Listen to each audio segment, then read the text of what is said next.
এই মরুত্বনের জীবন বে এনার অনারার হইতে যে ভালো সম্মাদন এডর ইন মায়া হইল তো মায়া বুয়ার মা বাবার শকর ফানি রক্ত ভরবান ফেলে ফেলে নাই তুমি কুকু যুগে হরান মাগি মাগি আর হামাই রে পুরো বালিশ দিয়ে দে তোরা ফালন কুনসাট দিয়ে দে তোরা বেডশিট দিয়ে দে তোরা লঙ্গি সেন্টার কিনি বলা দিয়ে দে আল্লাহর কসম হানি হানি রে শকর ফানি বেশে বেশে মসজিদে এর হরান মাগি মাগি দিয়ে দে হ্যান্ডলে সিজম মাদে গুঞ্জ দিয়ে শরণ নাই ধরনের বদ্ধ হড়া ভাই তুমি আর নাহলে ন বলি শত মাদে হদন দিবারে দুজন দিবারে আর 100 জন মানুষ তুমি পুজোর হবে না সাসা যেটা বিদেশ আছে তারা তোমাকে মানুষ তোমাকে না বললিও ও বাজি কেন করতাম তোর বাজি ঘর দিয়া ও ভাই কেন করতাম হরত মাগি মাগি দে এই হরতি ঘুষের মধ্যে গুণ তো শরম না লাগা করি তো এই তুই ওটা নোয়া বেসা আরো ওটা আর কলেজের পাশে তোর কলেজের পাশে কেন না আপা বুয়ারি তুই কলেজের পাশে কি করতে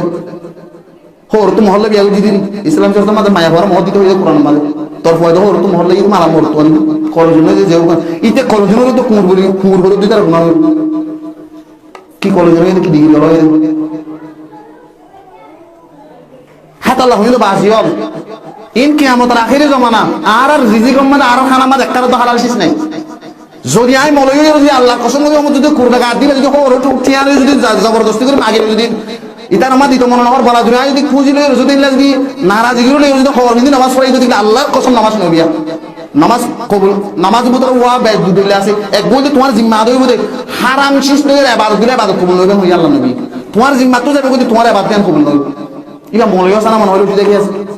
কথা আর ফুটিয়ার পার কথা আসতো না হয়তো সিয়ারট ফুটান দিয়ে বলি হয়তো হড় ভাই আছে ইসলাম শরীয়তের মাঝে আসতো না সিয়ারট মাগি বলে হড় ভাই আছে হয়তো আর বছর ছিল হাঁটতে হয়তো বছর ছিল বছরে ছিল হাঁটি হয়তো আমি রয়ে আর বড় হয়তো ইন্ডিয়া করিব যত ডর মদরসাত করে এত হারাম হাম ডর করে বিয়ে শাড়ির মাঝে যত ডর ছিল হাঁটে এত হারাম ডর করে ইয়ান মানে আইন হারাম পদ্য না বাজি হল তুমি মলে ডরে ফুটিয়ে হিন্দুস্তান তো ভাড়া করে তোমার তুমি হালাল অর্জন করা বলিব দেয় না আজি তুমি আর বড় ডর মরে তুমি পড়াশোনা পড়া মাগিবে আজি আর বড় ডর মেরে তুমি পড়াশোনা পড়া মাগিবে তুমি হড়া পাই আল্লাহ নবী মুহাম্মদ রাসূলুল্লাহ সাল্লাল্লাহু আলাইহি ওয়াসাল্লাম বেশি সত্যি সাথে মানা উচিত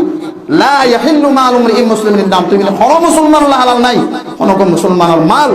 জররা বরাবর মন্দির কষ্ট দিয়ে যদি লইও তো দেখিলে এক হাদিস মনে রাখবে বুখারী মুসলিম মান কানাত লাহু মাসলামাতুন লিআখিহি মিন রিয়া ওয়া শাইইন ফালইতাহাল্লালহু মিনহু আল-ইয়াওম ক্বাবলা আন লা ইয়াকুনা দিনারান ওয়ালা দিরহামান আল্লাহ নবী ফরমাতে যখন কিন্তু জুলুম করিয়ে রে জররা পরিমাণ এক পয়সা আষ্টমানা সারা নাই হানা যদি জবরদস্তি করে যদি যখন টিয়া পয়সা হাইয়ে দিতে গেলে কিয়ামতের মাঠের মধ্যে একটা দিন আইবো যে দিন মাঝে কোনো কিন্তু দলাল কিছু না থাকিব হ্যাঁ একটা টাইম মাঝে তোমরা প্রত্যেকজন তুমি কি করা করিব আল্লাহর কাছে পূজা করিব মধ্যে হ্যাঁ আল্লাহ দুনিয়া থেকে তোমার মাফুজ চাই ফেলো দুনিয়া থেকে মানুষ হলো পূজা পুজি করি ফেলার মধ্যে যদি ন পুজো কিয়ামতের মাঠের মধ্যে জিন হরুত তুলার দাবি দেবা করি কিয়ামতের মাঠে দিয়া বলি কোনো কি নদী মারিলে কি দিবা ইবাদত হাজমা স্পেশাল বিয়ান করতে নামাজ রোজা যাকাত হজ জিন সম্পূর্ণ হলো দেখদিন তো কিয়ামতের মাঠে তোমার ইবাদত নিয়ে দিবা ইবাদত গরি যায় বাদে ইবাদত নিলে তোমাদের জাহান্নামে যাবে ইবাদত দিবা দে আর দর গুনাহ জাহান্নামে যাবে হাজমা ডাইরেক্ট নিলাস আর কিছু মায়া হুয়েন মা বাবারও হইম দিয়া খুশুসান মায়া হুয়েনদের মা বাবা হল অনারে বেশি ডঙ্গর হতন গলত করো নমাগি বা দিও বলে আজকে রোদে খুশি দিতে খুশি দি মত তোমাদের বেঙ্গল ফৌজি এক করে তিন তালাক দিয়ে হদিয়া বেগিন দে খাতা হলো নেলাই দিয়া মদিনা করা শুরু কি করা শুরু তুমি